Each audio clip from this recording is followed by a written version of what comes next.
Static buzz in the midnight air. Travic and Spooker in the gamer's lair. Loot drops falling like a neon rain. Pixel worlds driving us insane. Halo rings light up the fight. Sonic speed blurs through the night. Diablo's demons in the dungeon's breath. Path of exile paths leading to death.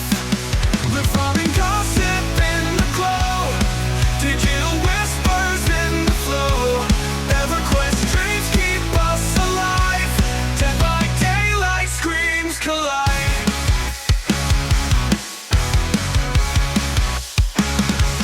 Talk of bosses grinding bones. Legends born in gaming zones. Quests that stretch beyond the frame. In this podcast we name the game. Controllers on the heartbeat song. Spooker's laugh keeps the vibe strong. Travic's words cut through the noise. Gaming tales from girls and boys. Loot farming gossip in the glow. Digital whispers in the flow. EverQuest dreams keep us alive. Dead by daylight screams collide.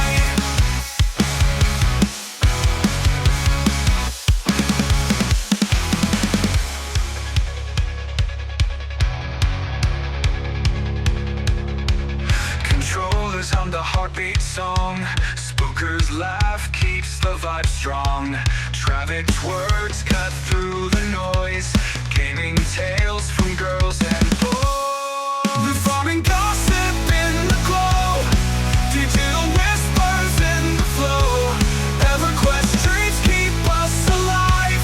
Dead by daylight screams collide.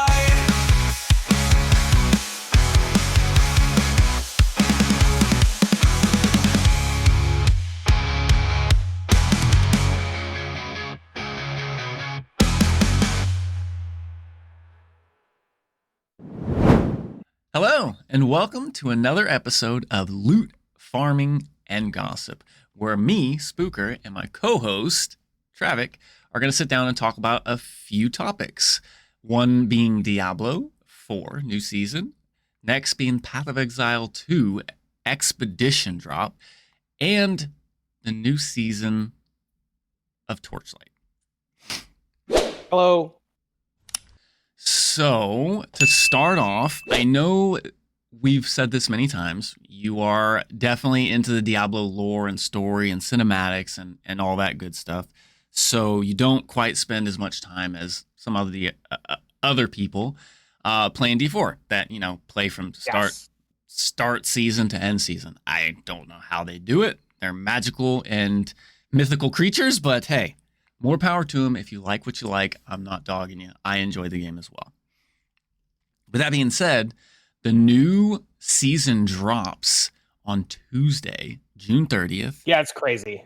It's crazy. And there's no time. I just can't believe, like, they did the 2-month season, and it's like, then they're dropping, I think, the Diablo 3 new season. I know Diablo 3's in the whole, like, background maintenance mode, but they still I think that drops sometime soon. I should have looked this up beforehand, but I know it's like right around the same launch date of D4, and it's like they've said that they're not going to do that, but here we are, and they're doing it. Anyways, the big theme behind the season 14 is the whole Realm Walker returning, which is hit or miss for some people. They did a bunch of changes and adjustments. It's literally something that we've already had in a previous season, and it's kind of a letdown. But I think a lot of people. I'm gonna stop. Hold on, wait. I'm gonna stop you, and I'm gonna stop you because I'm sure there's other people like me that are listening to that. I have. What is the season? Before it's a letdown, what was the season and what was it? Because I missed a couple of seasons, so I don't even know what the Realm Walker is. I think you called it. Okay, yeah. So the Realm Walker was an event kind of similar to like the World Boss and the Legions event. It was in the open world, and you would meet up there. And then in the original iteration of it, you would sit there and wait for the Realm Walker, and then you would kind of follow the Realm Walker to an end destination. It took forever. Okay. And then you would eventually fight the Realm Walker, and then that was kind of the thing that you did with the Realm Walker. And what made that bad? Was it the time? Was it the following it, chasing it by and killing like one monster here, one monster there? I mean, come on, if anybody's played Diablo, any of the Diablos, the cool thing about, you know, the Diablos is they're blaster games.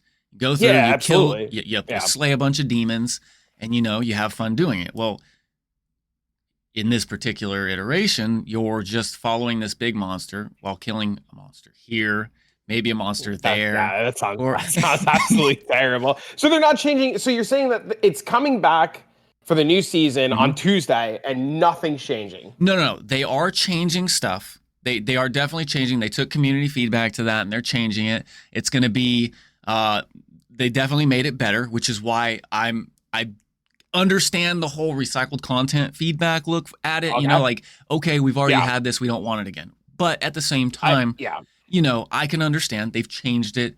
It's supposedly it's going to pop out and you're going to basically fight it right away. And while you're fighting it, it's got some mechanics where there's going to be these rift type things that open up that you got to stand in and fight stuff. And the longer you can stand in the rifts and whatever you're doing with them, I don't remember verbatim exactly. Okay. The more rewards you can get and the more lucrative the fight is, which is cool. You're blasting the whole time. I'm okay with that. Maybe. I mean, from the limited knowledge that I have on what's coming, it seems interesting. I don't know if it's like enough to like say pull me to do a whole season like you were saying, but it's definitely something that maybe we could check out. Right, exactly, and that's kind of my look at it. Is I'll play it because I'm definitely a D4 enjoyer, especially with the last expansion and the changes that they've added.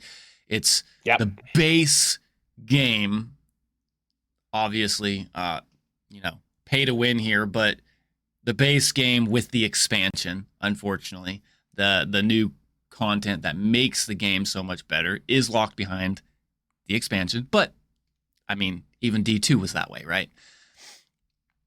Well, D2 didn't get updates. Like, old games didn't get updates the way that we get them now, right? Like, true. D2 would get a patch here, patch there, but it was never, like, redefining the whole... I mean, it was redefining, like, the meta and stuff, but it was never, like, this whole new season mechanic stuff. You know, and... True. I get that it sucks that it's behind a paywall, especially when you have games like Torchlight or Path of Exile or... you play Grim Dawn? Does Grim Dawn lock new content behind expansions? I don't even know. I have not played a ton of Grim Dawn. When it first came out, I don't remember what was going on, so I played it for maybe a couple hours altogether, so I didn't get that experience of it. I know there's some big Grim Dawn update coming out real soon too. Maybe somebody can let us know, but I agree that all the content stuff locked behind the expansion sucks. So I'm on the fence about it because I get devs need to eat, but yeah, it's rough. It's rough. Yeah, well, the way I looked at it, and I did a direct correlation to Diablo 2, right? Because we got Diablo 2 in, what was it, 99? I think it was 1999. We got Diablo 2, and then Diablo 2 Lord of Destruction launched in 2001, right? Which was a whole expansion. Act 5, the Barbarian Mercenaries, the Baal fight, all locked behind Lord of Destruction. You couldn't do the content if you didn't buy the expansion. So same concept here, right? So okay, yeah. I completely blanked on that was the two that brought things together. So I see what you mean now. Right. So with that being said, I'm okay. I'm okay with the paying for the expansion for the additional content. But we'll see where they go. You know, maybe they'll allow you to use the cube at some point, but in order to use even there was rune words, I believe, right, in Diablo 2 that were tied behind Lord of Destruction that you couldn't get if you didn't have Lord of Destruction. There are runes. there's runes too that are also tied to season. I mean, yeah, I guess they do season, but they don't add seasonal content. But there are runes that are tied to seasons. Which, can we even say that? Because like Diablo 2's now, didn't they just add? They just did a whole expansion. The Warlock expansion, yeah. We both missed that. Blizzard, man. Blizzard. Yeah. Holy. Anyways, with all that coming together, I think I'm still going to give it a try on Tuesday. So, and I'll probably play it for a little while because we do have a lot of people that hang out that do play D4, and I enjoy playing with them. That's kind of my end game, and that's been my philosophy for most of my gaming anyways, because I'm not a professional by any means in action RPGs, but I put in enough time to where I get to the end game, and then I kind of get bored, not necessarily with the game, but I enjoy helping others. That's been my whole take in the end game. So when my character hits that wall, but I can do things that help others, like Secamus carry runs, or helping somebody clear this boss here, or a boss, or help finish a map, whatever the case may be. That's what I enjoy, and I like doing that. So I'll still get in there. We're getting a new family monster called the Risen. And we're also getting a new seasonal lair boss, which will be the Corrupted Reaper, which brings me back to a topic discussion. The Corrupted Reaper, you played D3, right? Mm-hmm. Malthael, right? Was it the Angel of Death? I don't remember. It's been so long. It has, and I had to think about it last night when I was going over this stuff, and I was like, Malthael had his crew of like the Reapers, and they were the protectors. Yeah, he was the guy at the end of the expansion. Right. So I'm thinking that we might get Malthael in Diablo 4 at some point. So that was kind of exciting to me to kind of tie the lore together there. That's always been one thing that Blizzard's been pretty good at, is staying true to the lore and adding to it over and over and over again. So yeah, they do that's probably their strongest suit, is probably lore and stuff like that, for sure. Yep. And with season 14 coming, we're also going to be getting solo self-found and solo self-found leaderboards. And for all you Overwatch fans, including myself, we are getting a Diablo and Overwatch collaboration cosmetics. For those of you that are interested in cosmetics, be sure to sign in and get your cosmetics. E4? Correct. That's kind of crazy. Yeah, and I was looking at some of the skins that I have to say they did a pretty good job with the Overwatch character skins. Actually, on a level to where it's like it doesn't just kind of resemble it. You literally, it's like, okay, that's Genji. Okay, that's Roadhog. That's cool. Yeah, so they did a pretty good job. I didn't pay too much attention as to which characters they tied each cosmetic to, but sure, we'll check that out when we get in there on Tuesday. But I think that covers majority of Diablo 4. The last thing that I could see is with the mythic uniques that we discussed in the previous episode, because you'll be able to get mythic uniques of every unique item in the game now, not just your mythic uniques. And I think they changed the name of the mythic uniques the original mythic uniques to another name. Are they still doing that weird thing where they all roll random? So they took community feedback, and this was actually a big W that I enjoyed. Uniques, your basic uniques, are going to now have 2 static stats, and 2 random stats. However, the 2 random stats one of them will be able to be changed by the Enchantress. So you're basically, as long as you can get one of the two rolls, so a 50-50 of something you want or that benefits your build, you can re-roll one of those unique stats to what you want. Granted, you have enough materials, gold, and I think it might just be gold. Might be gold and a few other materials to re-roll. I can't remember exactly what. Okay. And with that being said, those of you that don't know what Mythic Uniques are basically the unique item in a max rolled variant. So all the stats on it will be at the highest value that they can roll.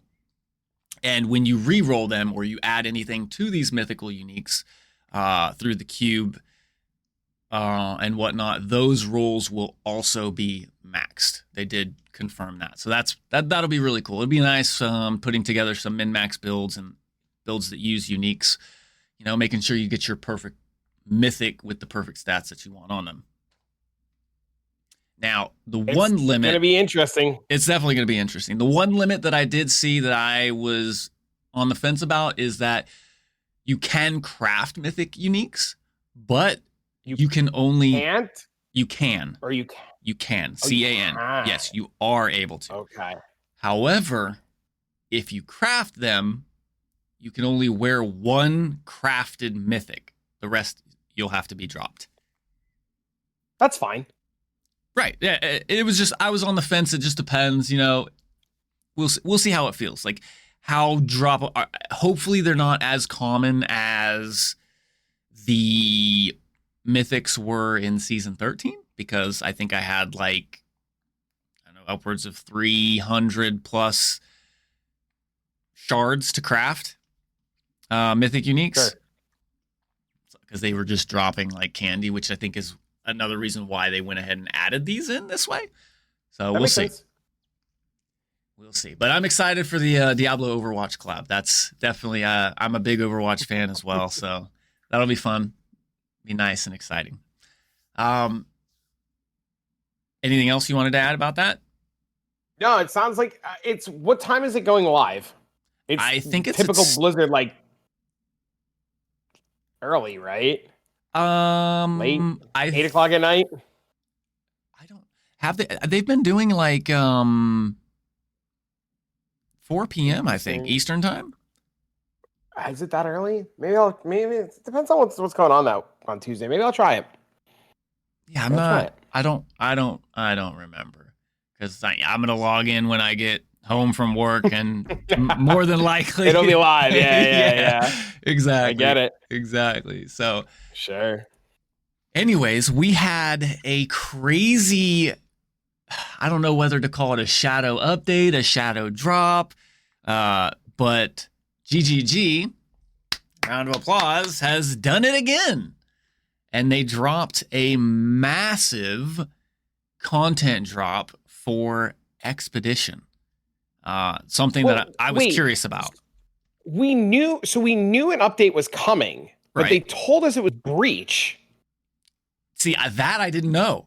I didn't know. They said that a Breach update was coming, unless they just said the wrong, I don't know, but we were all under the impression, a lot of us bought Breach stuff in preparation for a Breach update.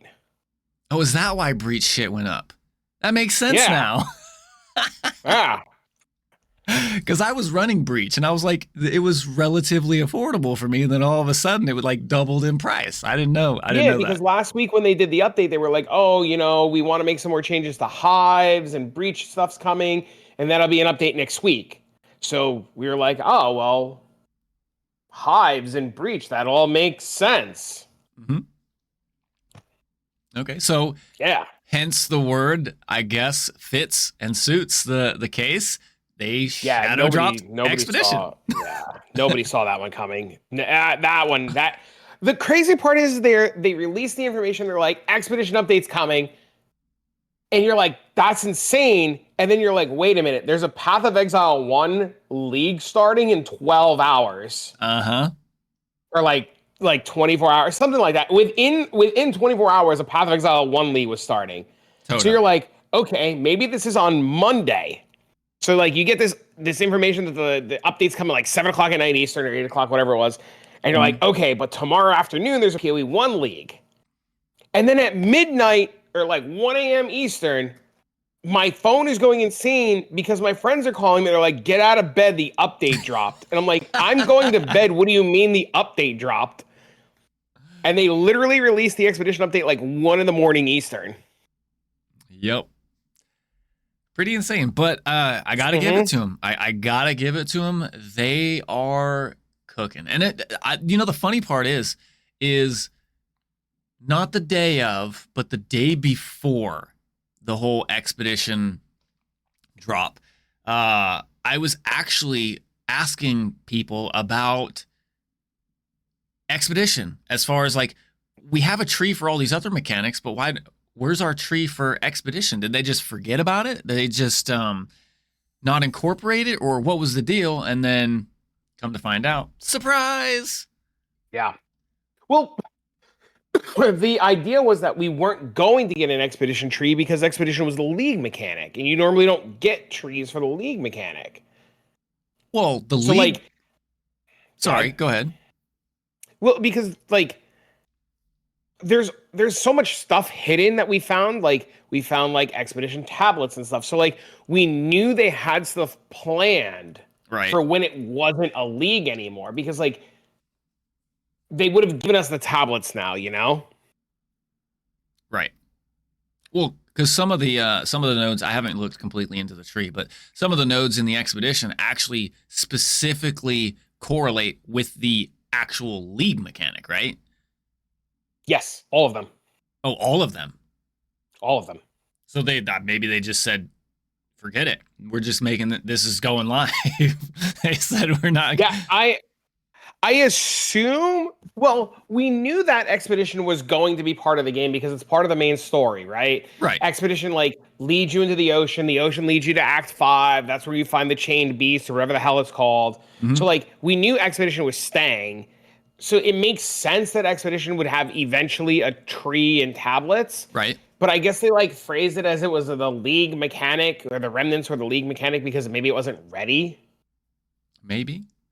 Or, hear me out, maybe, just maybe, PoE2 might be looking into shift the table, right? And maybe we're going to start getting league mechanic Atlas trees that are temporary for the league.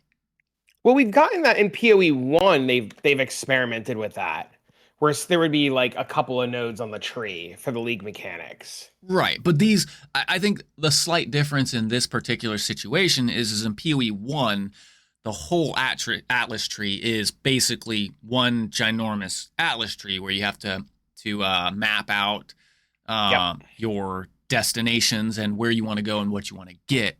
Whereas in PoE2, they're doing it in a little bit different style, where your actual mechanic Atlas points are separate from your generalized Atlas tree. Yep. Which would make that type of addition to the game, being like just the league mechanic section of the tree, a little bit more viable and less hindering in having to change the core aspects of what they already have. Yep. So, I haven't been doing a ton of expedition, but I know you have, and I know that you've been making a ridiculous amount of money as well, currencies, we'll say. Yep.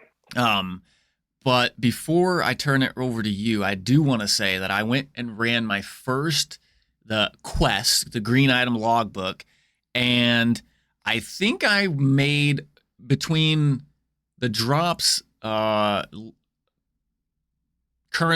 base currency drops and items that I could sell, not like rare items, but like Ange items that I could sell. Yeah. Ended up selling in about a total of 25 divines. This is no crazy tablets. This is just Alkin Go tablets with a green quest logbook, which was insane to me. Like 25 div is, before this league, was sometimes more than some people would make in an entire league, right? Yes. But with that being said, I already know it's lucrative, so I'm definitely working to get my Atlas points and work into that. But with the Atlas tree, when you logged in, you had all your points. How has your experience been from before the Atlas tree to now? I've made all of my money and funded all of my characters solely on Expedition before the update. Right. That I knew. I So knew it was very lucrative. Yeah. So I like made thousands of divines doing Expedition. Like thousands. So The update hit. Mhm. Okay, go ahead. Well, I was going to say, so with that being said, without going into like major detail and breaking down a whole nother YouTube video, what was your main, like, what was the goal? Like, what was the big ticket items that you were after when you were doing Expedition before the Atlas? It dropped raw currency.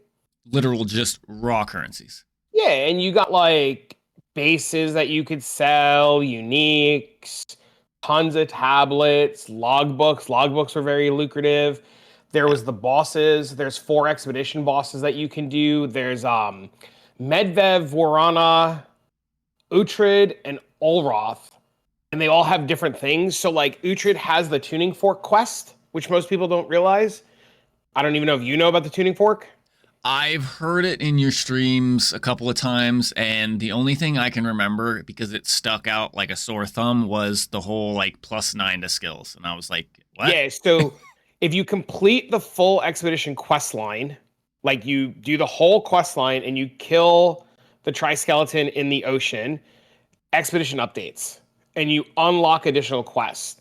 There's an item that drops off of Uhtred, which is a quest item. It's that whole 1% drop, and it drops an item that requires your character to have 10,000 mana. It's a depleted mana stone, and you get 10,000 mana so you can either rent gear from somebody or have a friend help you out or craft gear. You use the mana stone with 10,000 mana. Wait. And then it creates a runic fork. Wait. I'm stacking a bunch of mana on my gear. Now, granted, I'm not going the whole mana stacking route, but I'm only sitting at like 1,700 mana. You just said 10,000? Yeah. Okay. I just needed to 10,000. make sure my ears are working. Yeah. yeah. I got a buddy with all the gear. He gives you all the gear. You do some really cool shenanigans. Like you change you get one of the time lost jewels from Abyss. You get mana stacking rings. You take a notable, and you 10,000 mana. You take mind over matter, so all of your stuff goes to mana. Yeah, you do some really cool shenanigans, and you get 10,000 mana. Okay. Go ahead. Continue. Sorry. Or Eldritch Battery. I think it's Eldritch Battery. I think Eldritch Battery is the word I was looking for. Yeah, convert 100% of maximum energy shield to maximum mana. Yeah, Eldritch Battery. And get 10,000 mana. You use the 10,000 mana on the rune, and the rune turns into the runic fork, which gives you 200% increased effective socketed runes, and it comes with 5 sockets.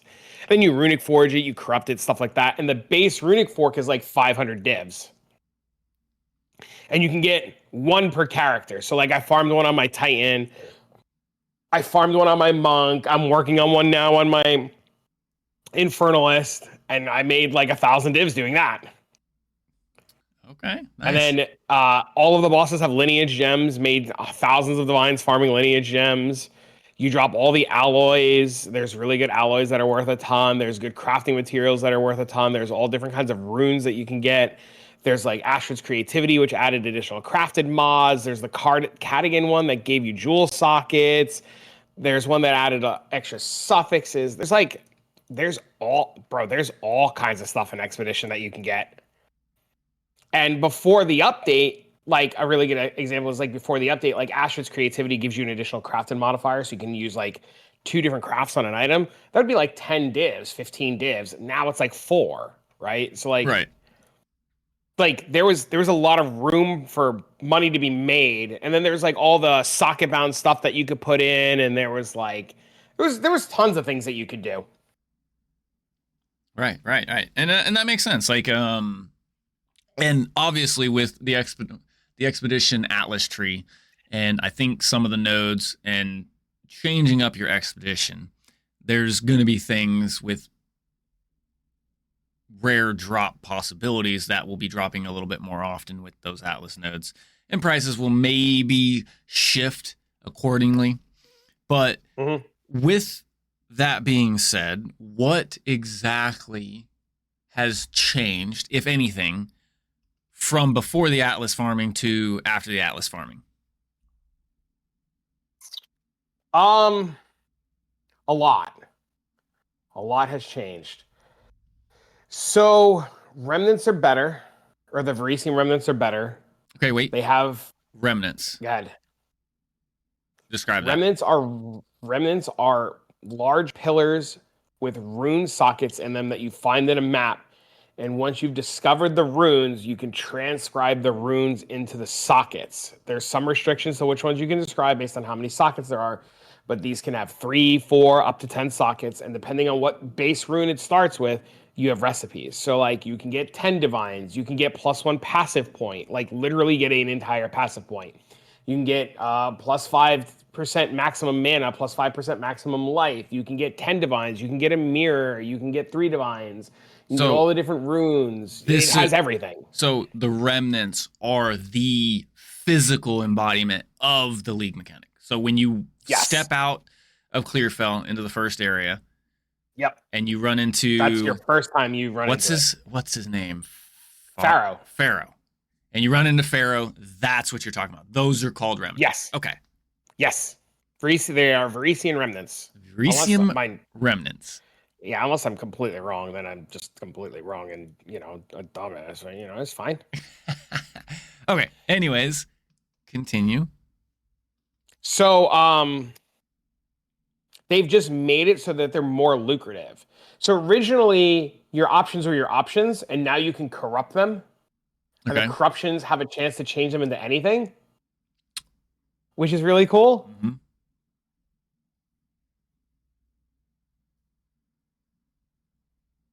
I feel like you're shook here. Well, I am, because when you said that, I'm thinking of last night. Funny short story.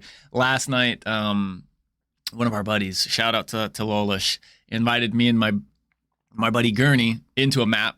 And it was a 9 socket thing. I don't remember exactly what the reward was. So we were doing the expedition and clearing through, and as soon as he starts the expedition, I'm standing near the 9 rune remnant, right? And it just poofs. And I was like, hey, why did this rune thing just disappear? And they were like, oh, it's because we probably didn't hit it. And I just looked straight at my camera and I'm just like, is this a forehead?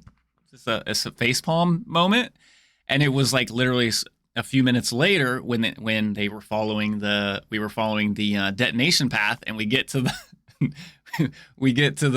remnant, and they were both like, did we really miss it? So I was still in awe of that last night, because it was, I don't remember exact. I think it was one of the big hit lineage support gems, I think.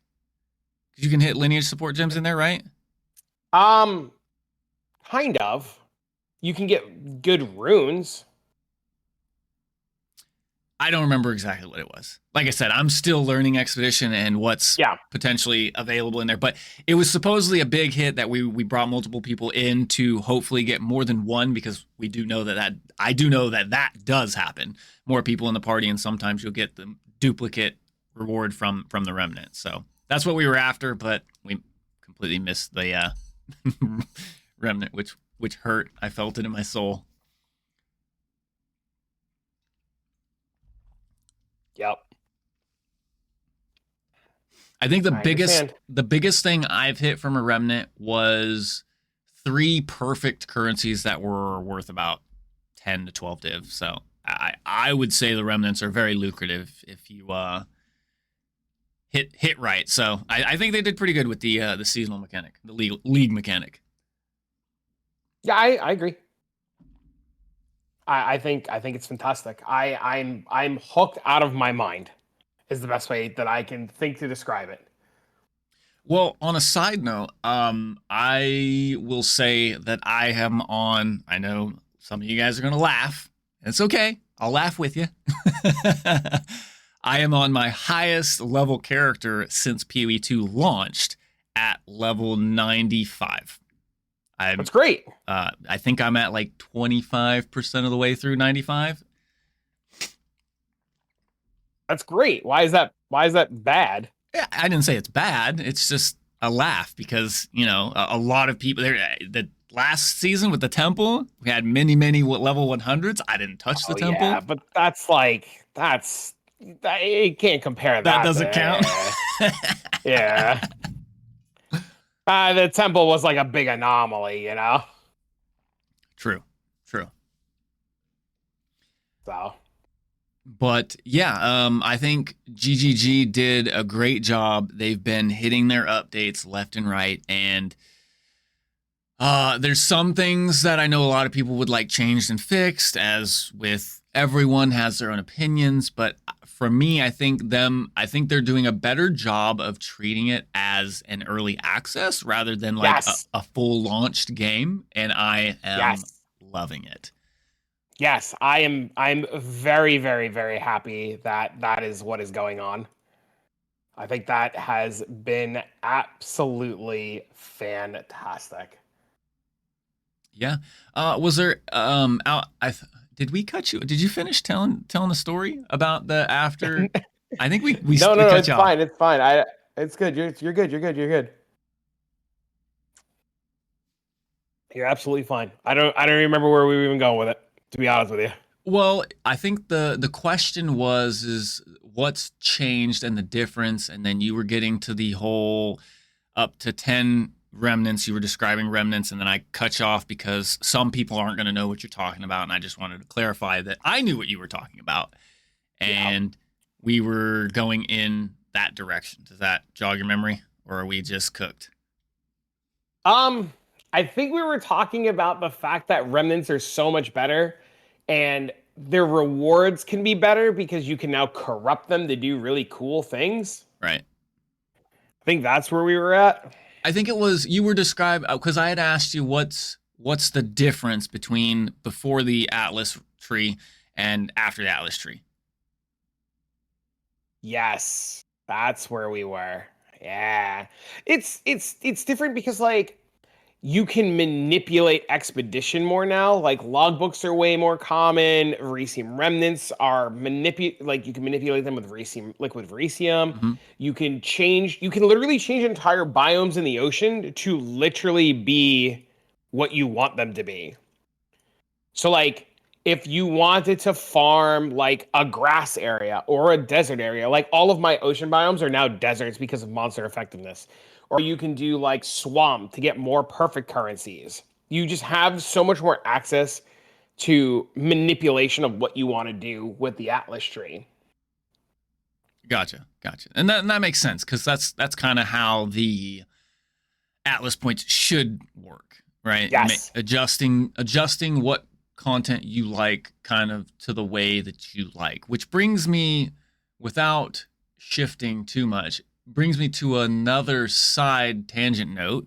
I would like to see more flexible nodes where we actually have options on different nodes throughout the passive. I know we have a few. You're talking about the big nodes that you could choose, like option 1, option 2, option 3, right? Yep. Yeah, I've talked to a lot of people that want that exact same. They are like begging for more options like that. And I agree with them. I totally agree. Like, because that right there is the fundamental of what an Atlas tree should be, in my opinion. Yep. I think that's what I enjoyed about Path of Exile 1's Atlas tree so much, was that thank the heavens that we got additional Atlas trees where you can actually map out like 3 different setups without having to spend a bunch of currency to remap your tree. That was one thing I liked, is that you went through the Atlas tree to get what you want and manipulate the content to the way that you like, rather than the subtle difference here in PoE2 is you'll eventually just allocate all the nodes. And what if I don't want to see strong boxes? What if I don't want Rogue Exiles? Can I go unclick that 40% extra chance for Rogue Exiles? No, I can't.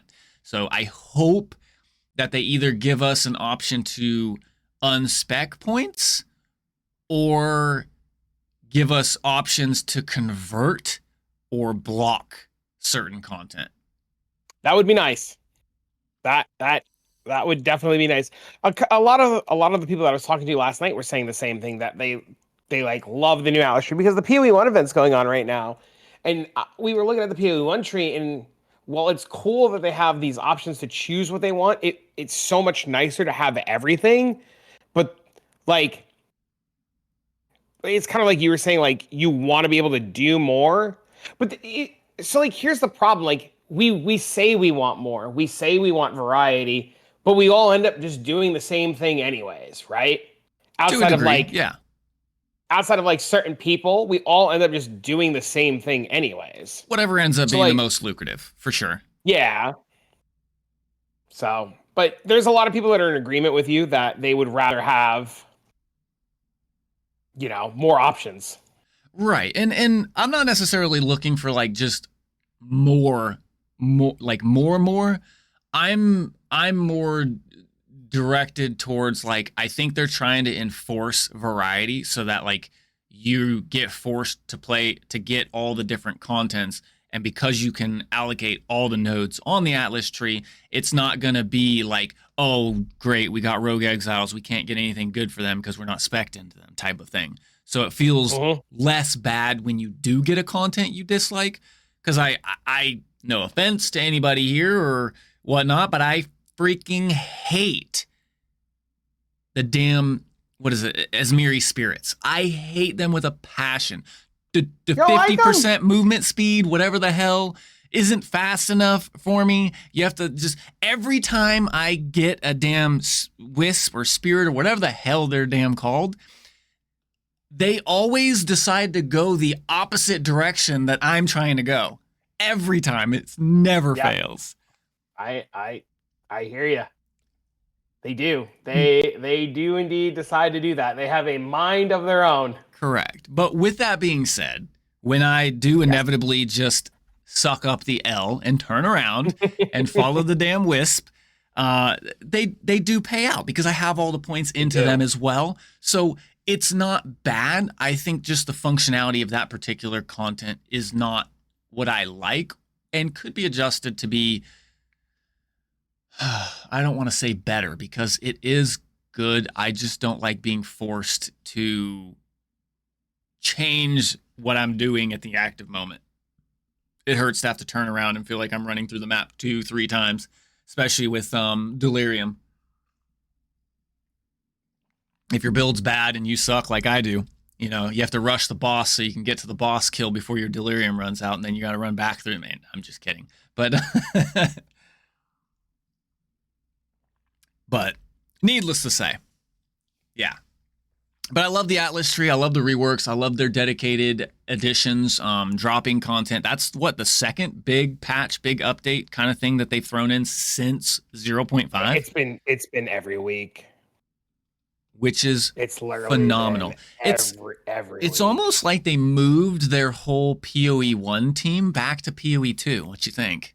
I don't know if that's what they did, but it definitely shows that they have like people actively working on it. So that's pretty cool. Yes, it is. I love it. I can't wait to see what they're cooking up next. I'm excited. I know the 1.0 launch is a far bit away, and this was actually another topic that I'd like to dive into before we jump to the concluding topics. PoE2 launches near the end of the year. And they have discussed, or Jonathan or Mark, I don't remember which, or both, said something about league resets. Yes. They just announced too that 0.55 or 0.56, I forget what number it is, will be a reset. Right now, we confirmed that they are doing a reset soon. Yeah, we just don't know when. There's some theory that it's like weeks after PoE1's new release. There's some theories that's it's in a month. Like we just don't know when. And they keep doing these like random updates all over the place that honestly, it wouldn't surprise me if the reset for the economy was like the middle or end of July. Right. So a week or two. And I mean, that makes sense. That makes sense. But my dad pointed out that they specifically said resets in plural. So even though there's only a 6-month gap, that my initial thought was, okay, so we'll have 3-month long league seasons instead of 4-month. Okay, so they cut the league short a little bit. Okay, I was fine with that. But then he pointed out that no, they said resets as in multiple. So I'm okay with that. Like, how do you feel about having multiple, if not monthly? Gives me more things to do. I'm at the stage. I'm literally at the stage where I know not many people here, and I'm speaking from a place of privilege. I'm at the stage where I could do wherever I want in this league, and it doesn't matter. The only reason that I say that I'm okay is not from speaking from a place of privilege, but it's early access. And while players will be upset, progress will be lost early, and they will feel like their time is wasted. I understand. I agree. I'm a parent. I get it. Mm-hmm. And I know you're a parent too, so you probably get it too. But with it being early access and with release being the end of the year at roughly around ExileCon, I would rather them constantly reset the economy, constantly get new changes, constantly get new updates, even if it's monthly until then, to have the best possible game release. And if that means players are upset, better to be upset now and pissed off and have a good product than to go back to point 2 and have a product like point 2 where everybody's just pissed off. Right. Yep. I agree. All right. Although I wasn't against the insane difficulty increase that they brought. I think the difficulty is good. It gives you something to like strive for. Well, I'm specifically referring to 0.2 when like everybody was just, the difficulty was scaled insanely, and they did eventually tone it back a little bit. Sure. But yeah, needless to say,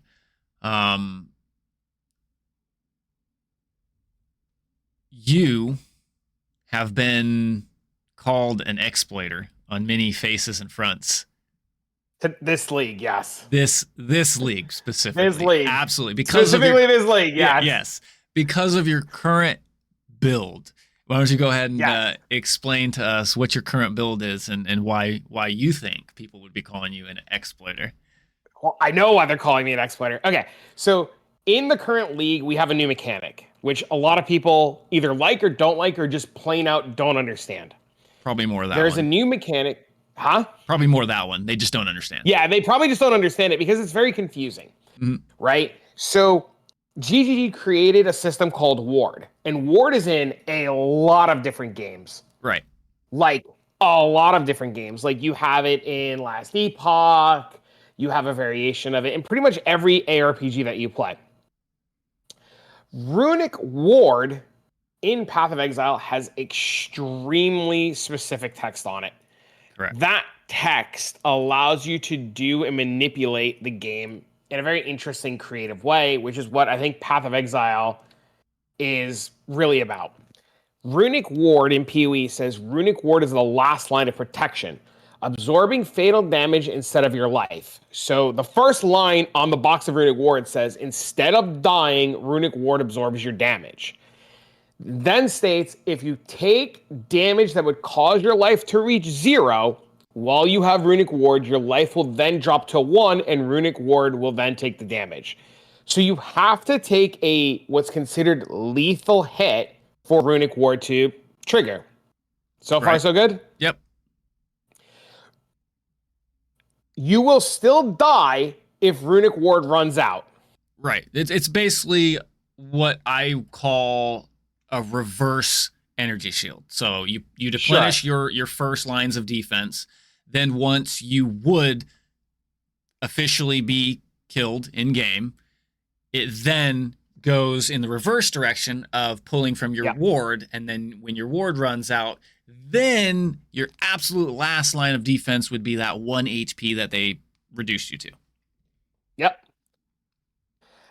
It then says, you'll still die if you don't have enough Runic Ward to absorb the remaining damage. Runic Ward does not protect against life loss that is not caused by taking damage. So, like, ailments. So, like, poison would kill you. Ignite would kill you. Stuff like that. Similar to the bypassing the energy shield, right? Yeah. Gotcha. Runic Ward regenerates at a default rate, and then some things about you can't call monsters, you know, some extra mumbo jumbo.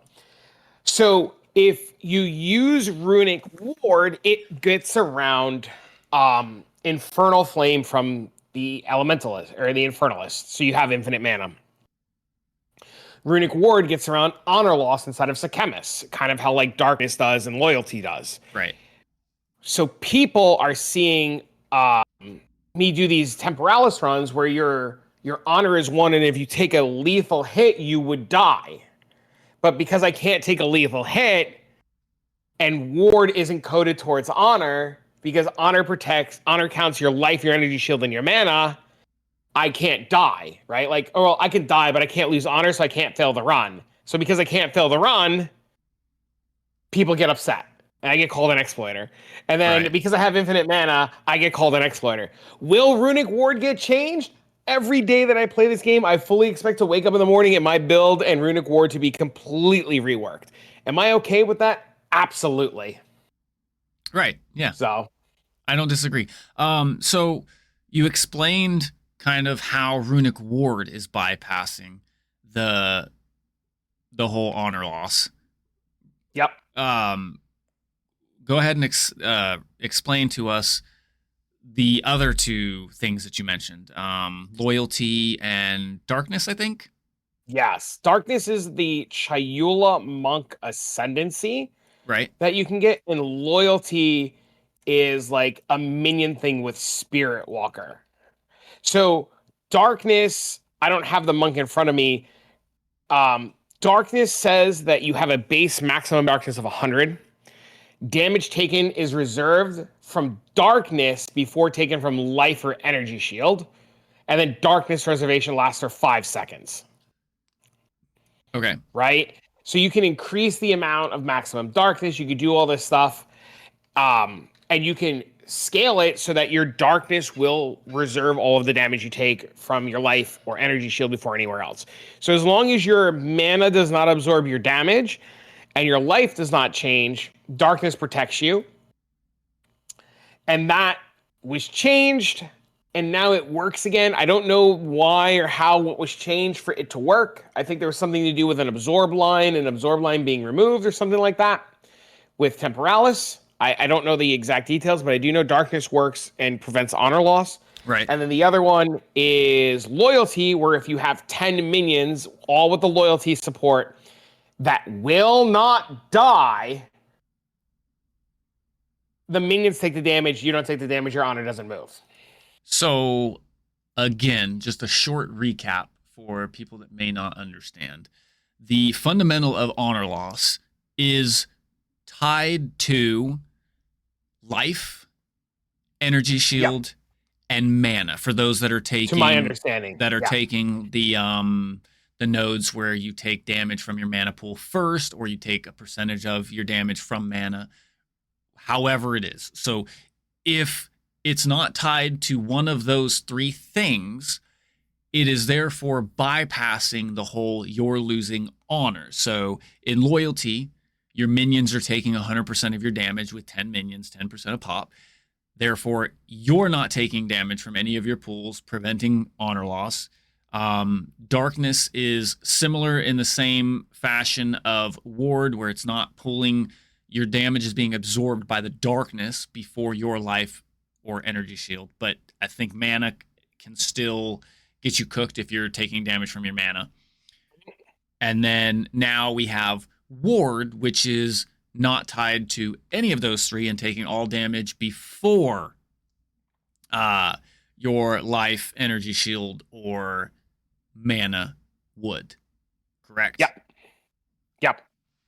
Okay, so essentially, I think these exploiters that are, or not exploiters, excuse me, these people calling you exploiters are probably the same people that were farming Temporalis runs to make their divine. And with this mechanic and new way of doing Secamus runs, you're reducing the prices of their Temporalis, and they don't like it.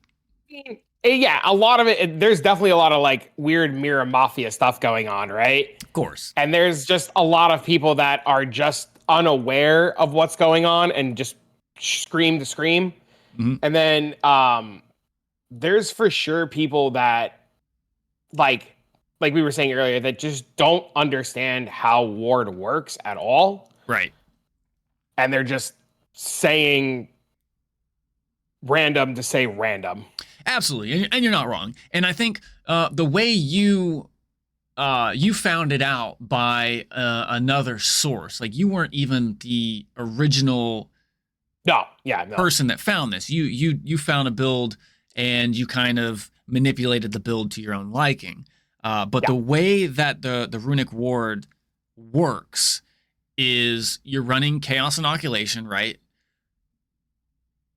Yes. So the first, I won't say the first line, but one of the lines that says, if you take a fatal hit, it reduces you to 1 life and then would pull from your ward first. Well, your Chaos Inoculation, so you're at 1 HP, so no energy shield, and every hit and any hit that you would potentially take is going to pull from that ward, which is not coded or set to your life, energy shield, or mana, therefore preventing any honor loss and allowing you to basically get up and walk away from your PC in the Trial of Secamus runs and take a bunch of hits because your build has a cast on block, right?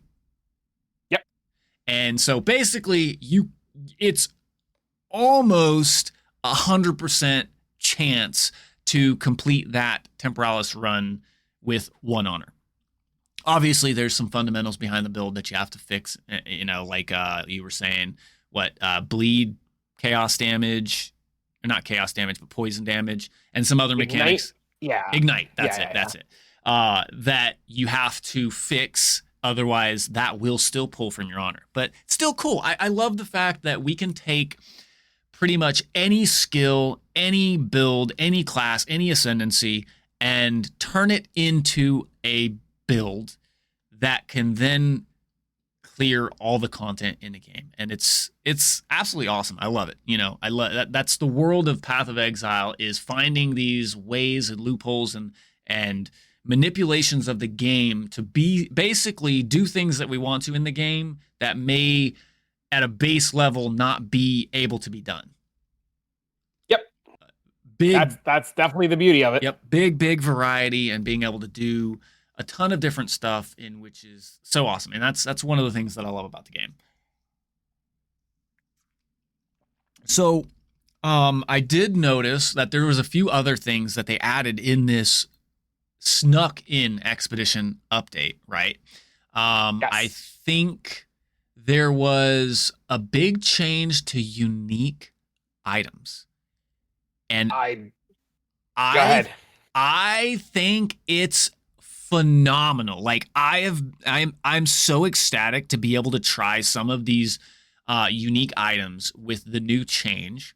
And for those of you that don't know, the new change is most uniques that come with a said skill. For example, that one. Okay, I know what you're talking about. A high level item will say eye level 80 will come with a skill gem, I believe 19, right? And something like that. Yeah. That skill gem in that item is now determining the level that is required to wear that piece of gear.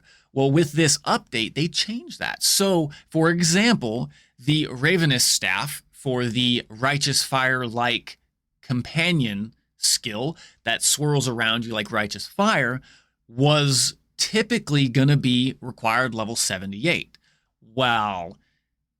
This isn't a huge level difference change, but it is a level difference change nonetheless. From 78, you're already in endgame. You're mapping. You're already have an established build.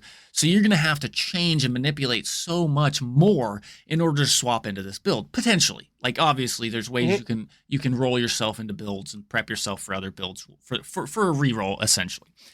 But with this one, it drops the level to 65. And that's huge because that's roughly about the exact same time that you'll be getting into mapping and finishing the campaign. So you can literally finish the campaign with your campaign build, which is most people will run a campaign build and then swap into an end game build once they finish the campaign. So it's a perfect time to be able to pick up this new item and this new skill and start putting it to work.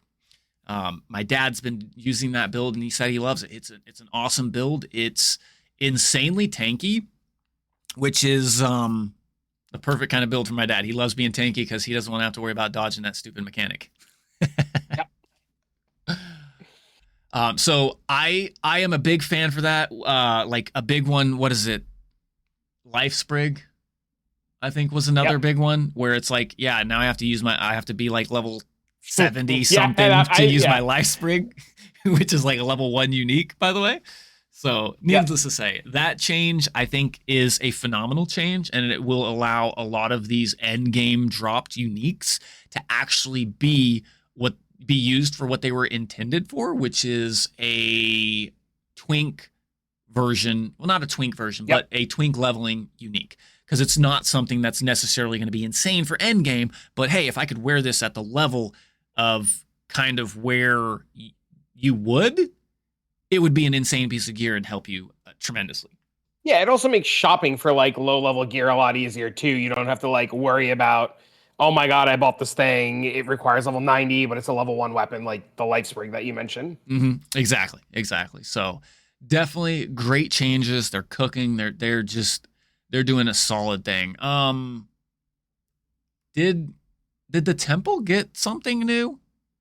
There's a bunch of new currency inside of the temple. I haven't had the opportunity to play with the new currency inside of the temple, but I hear it's very good. Okay, cool. Nice. Sweet. The temple definitely being nerfed over and over and over again. I'm sure people are excited to get some new stuff to play with in the temple, even though the temple is still by far lucrative. Yeah, I mean, everybody says temple dead, temple dead, temple dead. I just think people just are, I hate to say it like this, but parroting their favorite streamer. Very true. And in the same also, it's like they adjust one thing in some said mechanic, right? And then so you can't do the temple in the way that we were before, right? The whole snaking was fixed because now it can blow up rooms in the middle of your said snake.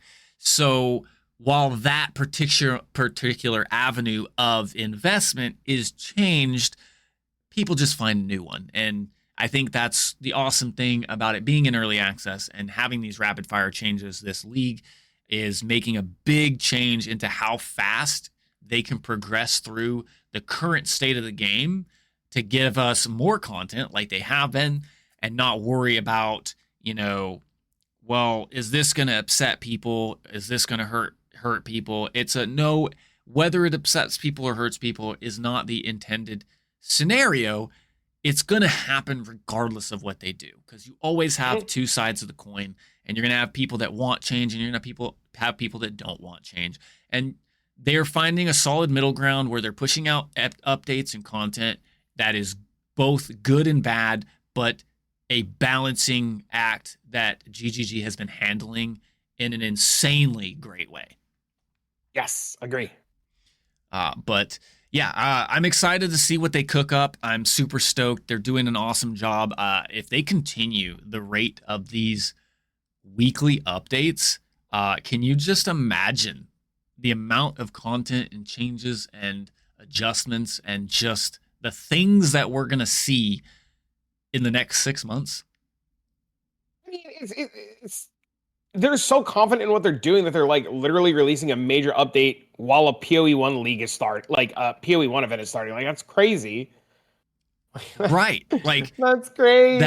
That was my thought. Like you were talking about the PoE1 Toda event started, was it yesterday, right? And Yeah. literally at like 1:30 in the morning Eastern, they drop this huge bomb of Expedition Atlas tree and changes and a bunch of other adjustments and changes in the game right before it. It's like, they're like, we at this point. But on a side note, at the same time, I no offense to the PoE1 Total League lovers, nothing against them. It's awesome, but I think they dropped it back into PoE1 just to make sure that it's not broke, because we already know that the third ascension way in PoE2 is going to be Toda. They've already told us this. 100%.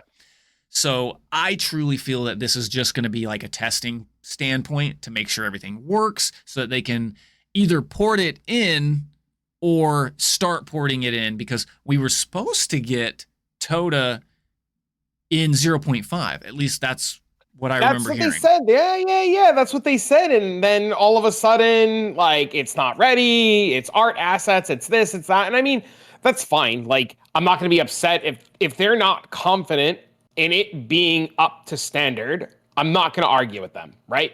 Agreed. Like, they've produced such a good product already that, like, if they're like, hey guys, like, it's not meeting a certain standard, like, I get it. You know, like, do what you need to do. Make it, like, if Toda's going to get the treatment that Expedition's gotten, and Toda's going to get the treatment that Abyss has gotten, like, I'll wait. You got it. And exactly. I'm fully convinced too, just kind of like what you were saying, that this Toda League thing is not, bro, we both know this is testing for PoE2. There's ain't no shot you telling me that you're like, oh my God, Toda coming back. No, you are literally prepping people for PoE2.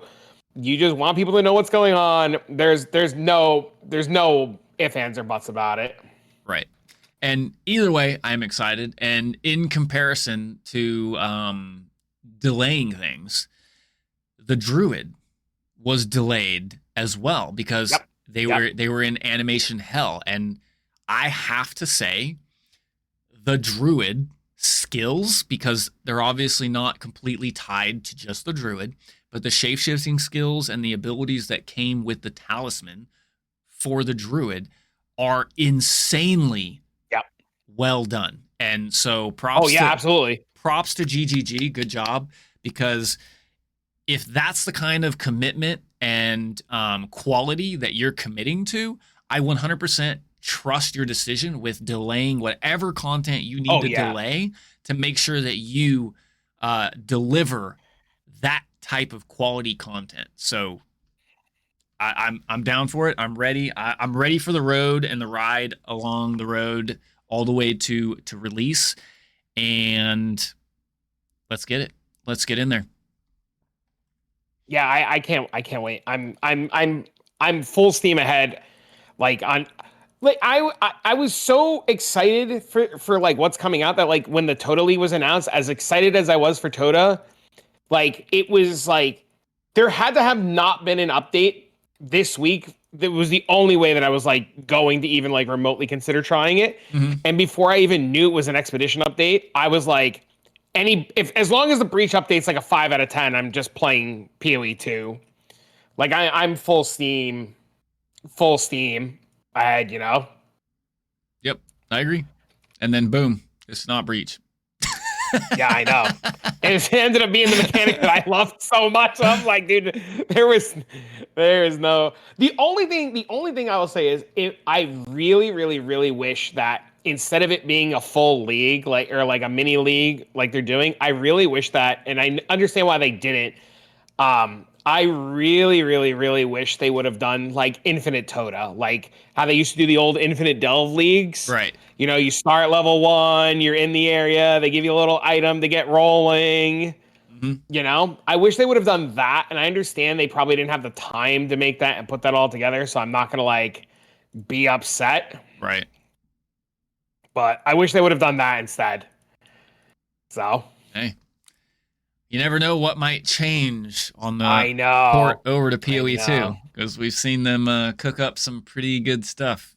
You know, while we expect the mechanic to be similar, we can't expect it to be exactly the same because then it would just be PoE1, right? So I do love the changes that they're making to the different contents while still keeping it similar enough that it is still fun and it's altering and it's not identical. So I do love that. I like that. I like the route and the direction that they're heading with that stuff. So it's good. Yep. So I agree. With that being said, I think that covers the majority of the PoE2 stuff. Great stuff. GGG, please keep delivering the way you have been. It's so good. Please. Thank you. Torchlight Infinite dropped a trailer and some information about their new season, the current season Zunaria, which you had your fun in there, and the next season is Afterlight. And they are doing a whole full season preview in their what they're calling TorchCon. So out in Shanghai. Yeah. And I have played some Torchlight Infinite. I have had fun. I haven't played to the extent that you have. So I'm going to hand it over to you. What's going on in this new league? We don't know yet. We have no idea. All we got was the preview last night, where they are moving some NPC. I don't know who it is. We might know who it is. I don't currently know who it is. Into the afterlife, and there's like these weird enemy creatures in the afterlife that are like trying to attack, and whatever the NPC is or the god of death that like is escorting, the ferryman that's escorting the dead is like walking through these wave of enemies. So there's something going on. I have a feeling it's going to be massive, right? It has to be massive. They're literally holding like a contest to fly people out to Shanghai to get a firsthand experience of it. They're doing a meetup in LA where they're like flying out people to LA for it. So like whatever it is, I suspect it's going to be big and massive because like that's a lot. It's a lot, dude. It's a lot of money to fly people out to Shanghai. Like it's full expense paid trips to Shanghai. Like that's not cheap. That's expensive. Yes. And it's like flights to LA, I don't know about most people, but like if I were to go, like I looked, like flights for me to go to LA is like very expensive.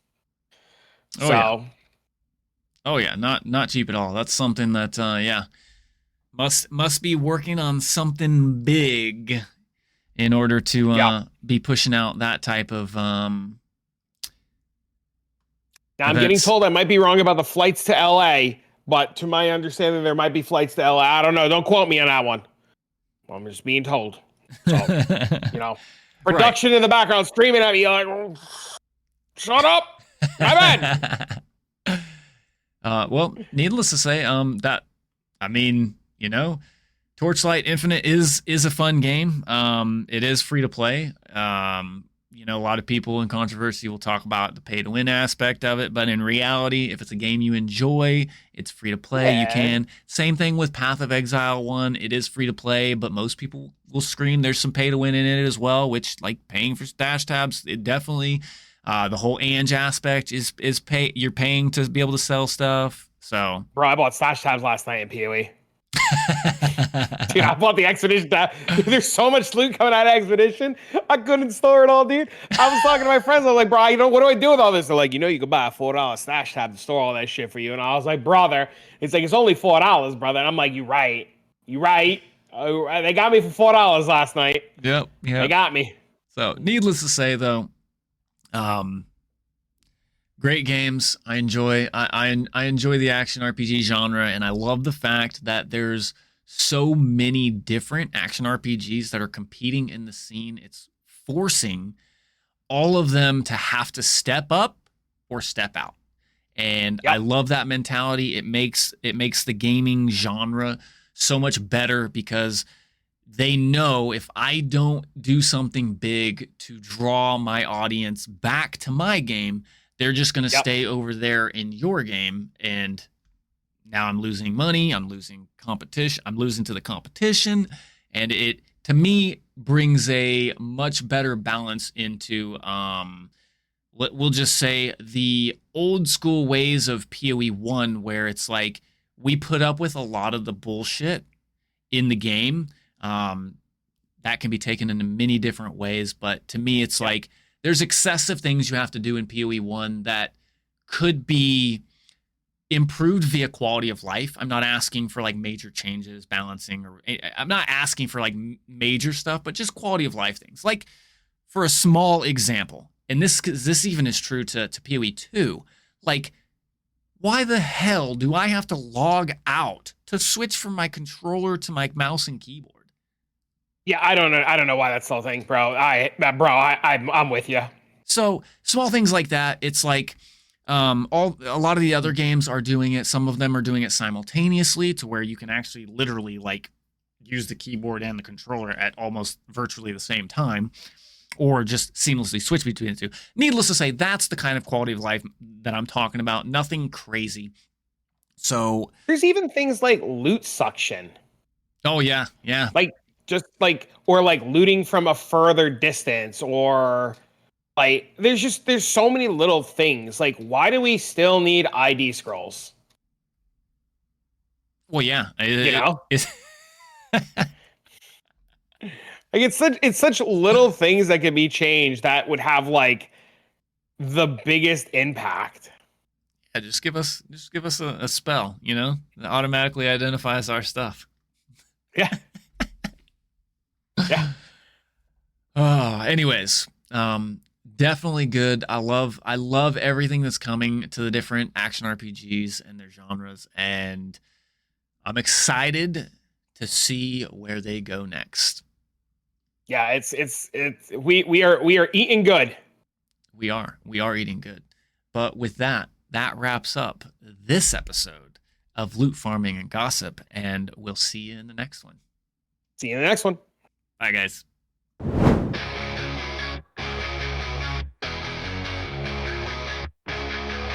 Static buzz in the midnight air. Travic and Spooker in the gamer's lair. Loot drops falling like a neon rain. Pixel worlds driving us insane. Halo rings light up the fight. Sonic speed blurs through the night. Diablo's demons in the dungeon's breath. Path of exiles, paths leading to death. Loot farming gossip in the glow. Digital whispers in the flow. EverQuest dreams keep us alive. Dead by daylight, screams collide.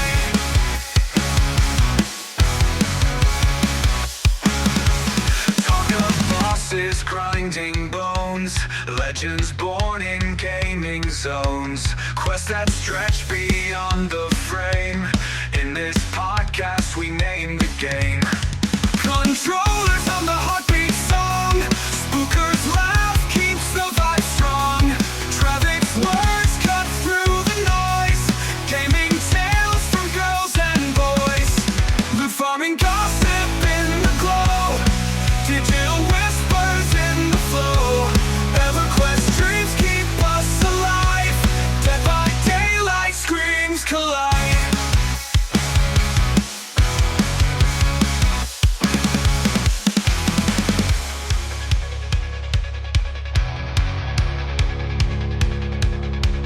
Controllers hum the heartbeat song. Spooker's laugh keeps the vibe strong. Travic's words cut through the noise. Gaming tales from girls and boys. The farming gossip in the glow. Digital whispers in the flow. EverQuest dreams keep us alive. Dead by daylight, screams collide.